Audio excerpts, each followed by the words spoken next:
we study the relationship that we had originally and how that affects us in our lives. That's it. Object relations theory or psychoanalysis is the study of the internalization of interpersonal relationships. Baby has a relational interpersonal interaction. Baby and the mother interacting. That's wired in according to that. Now, ideally, if things go well, the memory is you're free, you can be yourself, you're okay. But if it's traumatic, you cope with it, you go unresolved, you gotta do things to bury the pain of it and sugarize the pain and liberalize the pain and have a hope, a symbol of mother, don't know it, lie to yourself, you gotta save the mother, you're attached there, but you're afraid to leave the mother because you never got her love, so you're dysfunctional, hoping for mother's love.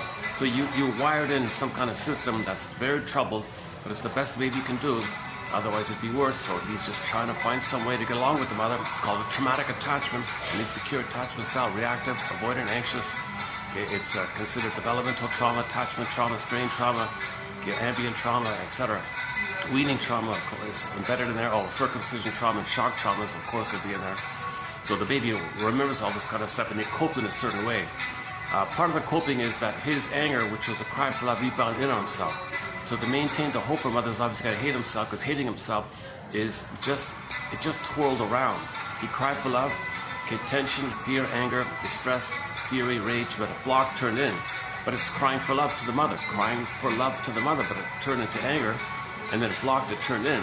So him hating himself, criticizing himself, berating himself, inner critic, was a Fairburn who said that inner psychic fifth column, it's something inside you that's kind of criticizing you, blaming you, you're wrong. It's your own anger crying for love, just turn to anger, rebounding in. Now you got this inner critic. Now symbolized in the primary orientation, the baby's impression, breast, two nipples, mother has a monster of the id from her end, baby's creating his own monster of the id on his end. You take all these elements together, okay, he's enraged, mother's enraged, baby's in oral phase, he thinks mother's that, projection, fusion, can't tell the difference of who's who, puts it all together, long story short, poof, monster of the id. Now he's got the guy with the horns, Medusa, Cyclops, any kind of scary thing that's enraged, wants to gobble up. It's just civilization. The image is civilization of the baby's need to take in, and he's enraged, but a rebound in it, so attacking himself. But that's a cry for love. You see, it starts off crying for love. Mother, I expect you to be there, meet my needs, have a safe attachment. Okay, she's too busy recreating her past in the present, hoping for a better past on her end.